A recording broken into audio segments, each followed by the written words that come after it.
Hello. Complex number chapter continue करते हैं। तो हम लोग देख रहे थे geometry with complex number. Next है circle. Circle in complex form, मतलब कॉम्प्लेक्स नंबर में सर्कल। तो सर्कल का इक्वेशन कॉम्प्लेक्स नंबर के टर्म्स में, तो ठीक है।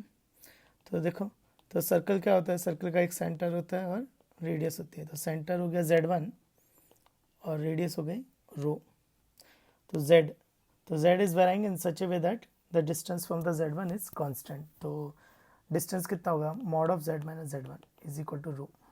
Z minus Z1 is equal to rho. तो ये सेंटर दिया है, रेडियस दिया है, तो सर्कल का इक्वेशन। सेंटर दिया है,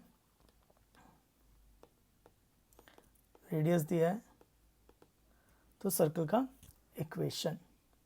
नेक्स्ट है what is the standard equation of circle. जैसे लाइन की इक्वेशन निकाली थी हमने, तो स्टैंडर्ड इक्वेशन ऑफ सर्कल जैसे कोऑर्डिनेट ज्योमेट्री में होता है x square plus y square minus a square is equal to zero, या फिर x square plus y square plus 2gx plus 2fy plus c is equal to zero.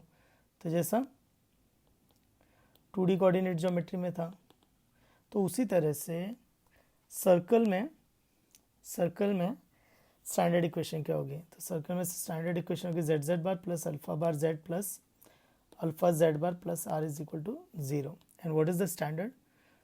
Standard ये है कि ये प्योरली रियल है, ये दोनों एक दूसरे के कॉन्जुगेट हैं और इसका कोफिशिएंट 1 है। कोफिशिएंट ऑफ जेड जेड बार 1 है। और ये तुम समझ भी सकते हो, देखो क्यों? क्योंकि ये जो है ये लीनियर इक्वेशन इन 2 वेरिएबल है, यानी a x plus b y plus c की फॉर्मेट है, और इसको एक्सपेंड करेंगे तो x square plus y square है। तो ये आ जाएगा सर्कल का इक्वेशन।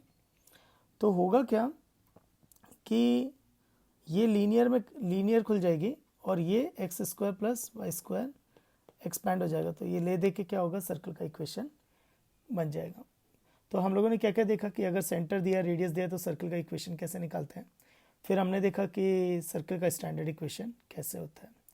अब नेक्स्ट कि अगर सर्कल का इक्वेशन ये है, अगर सर्कल का इक्वेशन ये है z z bar plus alpha bar z plus alpha z bar plus alpha z bar plus r is equal to zero, तो सेंटर क्या होगा और रेडियस क्या होगी?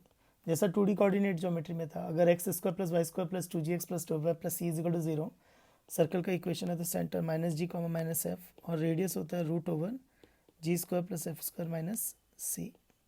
तो रेडियस आ गई root over g square plus f square minus c. तो यही चीज़ स्टैंडर्ड इक्वेशन के लिए निकालते हैं। तो ठीक है, इसको कंपेयर करके निकाल सकते हैं। हमें पता है अगर Z1 सेंटर है और रेडियस रो है, तो Z माइनस Z1 का स्क्वायरिंग बोथ द साइड, तो फिर वो property mod Z square is equal to z z bar. तो Z minus Z1 is z bar minus Z1 bar is equal to rho square. तो z bar minus z bar minus z one bar z plus z one bar minus rho square equal to zero. और standard equation क्या दे रखी थी? Z z bar plus alpha bar z plus alpha z bar plus r is equal to zero. तो अगर इसको मैं compare करूँ, तो अल्फ़ा जो है, तो अगर मैं इसको कंपेयर करूँ तो अल्फ़ा जो है, तो अल्फ़ा जो होता है वो कोफिशिएंट ऑफ जेड बार है ना, कोफिशिएंट ऑफ जेड बार। इधर कोफिशिएंट ऑफ जेड बार क्या है? माइनस Z1, और यानी Z1 is equal to minus alpha, और Z1 सेंटर था, तो इसका मतलब है सेंटर हो जाएगा माइनस अल्फ़ा, मतलब सेंटर हो जाएगा minus coefficient of z bar, minus coefficient of z bar. अब आता है रेडियस निकालने के लिए, तो इसको फिर से कंपेयर करेंगे। तो इसको अगर फिर से कंपेयर किया तो मैं देख रहा हूँ कि mod Z1 square minus rho square is equal to r, ये टर्म दोनों कंपेयर किए, है ना। तो और Z1 is equal to minus alpha है, तो mod Z1 is equal to mod alpha, तो ये mod alpha square minus rho square is equal to r. R वो कांस्टेंट था, रो रेडियस है और आर वो कांस्टेंट था, ठीक है।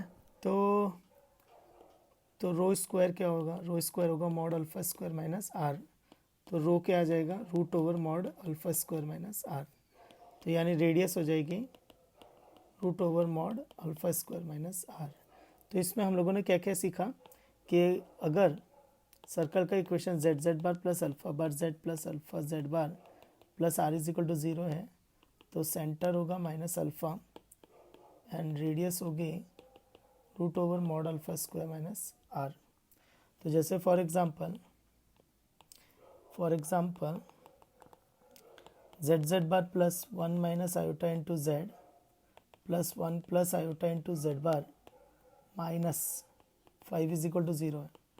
तो इसका सेंटर क्या हो जाएगा, तो सेंटर हो जाएगा माइनस अल्फ़ा, अल्फ़ा मतलब कोफिशिएंट ऑफ जेड बार, तो 1 प्लस आयोटा, तो इसका मतलब सेंटर हो जाएगा -1 माइनस आयोटा, तो सेंटर हो गया -1 कॉमा -1। और रेडियस कितना हो जाएगा, रूट ओवर मॉड अल्फ़ा, तो देखो अल्फ़ा कितना है 1 प्लस आयोटा, तो मॉड अल्फ़ा कितना होगा √2, तो mod alpha square minus r, और कंपेयर किया तो आर कितना है -5, आर है -5, तो root over mod alpha square यानी 2 माइनस ऑफ -5, तो यानी √7। तो इस सर्कल का सेंटर आ गया -1 कॉमा -1 और रेडियस आ गया √7।